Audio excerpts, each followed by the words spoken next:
पंतप्रधान नरेंद्र मोदी 6 जूनला जम्मू काश्मीर दौऱ्यावर जाणार आहे। पहलगाममधल्या दहशतवादी हल्ल्यानंतर मोदींचा हा पहिलाच जम्मू काश्मीरचा दौरा आहे। मोदींच्या हस्ते बहुचर्चित काश्मीर रेल्वे प्रकल्पाचं उद्घाटन देखील करण्यात येणार आहे आणि या प्रकल्पामुळे काश्मीर खोऱ्यातल्या कनेक्टिव्हिटीला आणखी बळ मिळेल।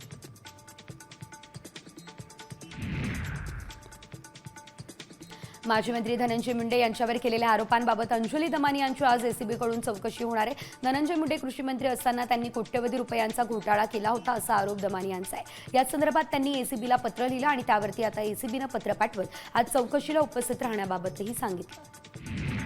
कल्याणमध्ये ठाकरे सेना आणि शिंदे सेना हिंदुत्वाच्या मुद्द्यावर एकत्र आले। बकरी ईदच्या दिवशी किल्ले दुर्गाडीवरती घंटानाद आंदोलनाच्या पार्श्वभूमीवर दोन्ही पक्षाच्या नेत्यांनी पोलीस अधिकाऱ्यांची भेट घेतली। किल्ले दुर्गाडीवरती नमाज सुरू असताना दुर्गाडी देवीचं दर्शन देखील खुलं ठेवावं अशी मागणी केली। अभिनेता कमल हसन यांनी कन्नड भाषा वाद प्रकरणी माफी मागण्यास नकार दिलाय। कमल हसन यांनी कन्नड भाषा तामिळ भाषेतून जन्माला आली असं विधान केलं। त्यांच्या या विधानानंतर कर्नाटकमध्ये संताप व्यक्त होतोय। कर्नाटक हायकोर्टाने कमल हसन यांना माफी मागण्यास सांगितलं, मात्र त्यांनी माफी मागण्यास नकार दिला। अंबरनाथमध्ये राष्ट्रवादीच्या पदाधिकाऱ्यांना विनयभंग केल्याचा आरोप एका महिलेने केला। अंबरनाथ महापालिकेबाहेर हा प्रकार घडल्याचा महिलेचा आरोप आहे। या प्रकरणी राष्ट्रवादीचा पदाधिकारी इम्रान खान विरोधात विनयभंगाचा गुन्हा दाखल झालाय। त्याच्यावरती कठोर कारवाई करण्याची मागणी तक्रारदार महिलेने केलेली आहे।